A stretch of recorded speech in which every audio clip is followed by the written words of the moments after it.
The deeply formed life. When you see the title of our series, you're like, I want that.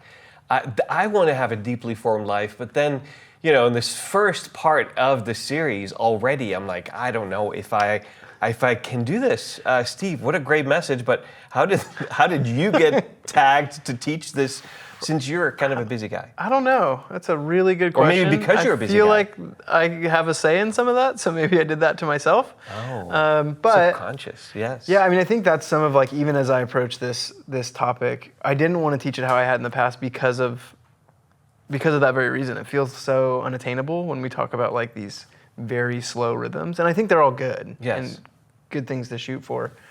But that's why we did a 5-minute stillness exercise, because I think there are moments. All of us can find 5 minutes in our day. We can find 5 minutes to just be. And that's been so helpful for me just as a rhythm. And so that's my biggest encouragement coming out of it, is like, we can do this, and we don't have to shoot for the moon to feel like we're achieving this thing. Yeah, so. And actually my first question, you were... Did I already answer your first question? Not really, but Dang it. It goes right along with it, because you mentioned being tempted to cram every moment of your day with activity.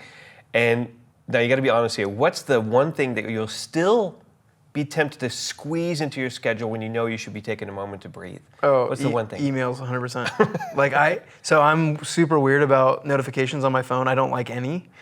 I don't like any of those little red dots. So my email, both personal, work, and the one that does all my golf tee times. I don't know if I should say that, but they're all zeroed out. Like, there is not even one that's red that's still in there. Like, I've filed it or answered it or done something. So I'm like very vigilant. I'm very vigilant about that. That's really good. How come we put so much value, even as Christians, on being busy and having a really full schedule? Today, with our team here, I kind of bragged about how I had meetings all day yesterday, and I feel really good about myself and how busy I am. Why do we put so much value on that?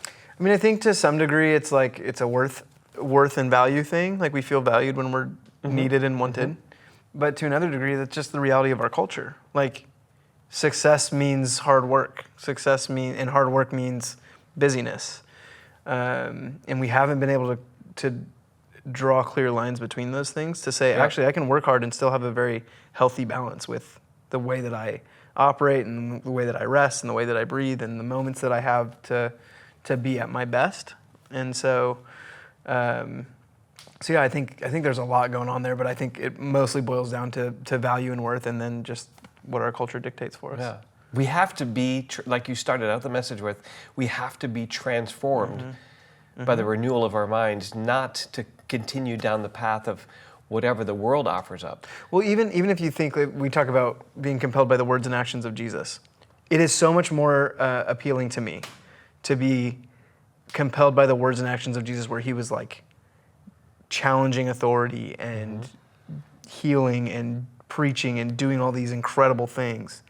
The words and actions where he's like withdrawing and being silent and by himself, not super appealing to me, you know? But that's what it means to take the whole of the gospel and really look at how did Jesus operate? Yeah. How did Jesus live his life? If that's what we're shooting for, then why would we not commit to the same rhythms that he had? And commit to even that part of the scriptures, because you said that transformation is not just about right theology, knowing more about the Bible, or doing the right things, but always this continual surrendering yourself to Jesus. Yeah, which is so challenging. I just had a phone call with a guy. I did his wedding a couple years ago, and him and his wife were going through something, and the whole conversation revolved around surrender and submission to God and to one another. And it's so against our nature to like let go of control and release things. And that's, I think, one of the reasons why, to answer your question from two questions ago, is that, does that make sense? That's part of that's another piece of it, is we want control, and busyness and moving and helps us stay in control of all the things going on. Absolutely. So let's talk about that. The rhythm for you, if you were an Olympic athlete, which I'm surprised to hear that you're not. I could be. Athlete. I just, chose this path body instead. Of one. So I was planning on it, but then this body panned out.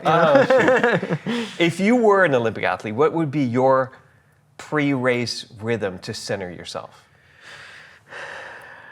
I think probably it's got to be similar to what those guys. I love the guys that like slap their back and stuff when they're doing the swimming thing. But whenever I do anything, even like when we do these sermons or I go to preach, there's like a moment where I just have to remind myself to breathe. And I think we don't put enough emphasis on breathing. And there's so much like spiritual emphasis and scriptural backing of how important breath is.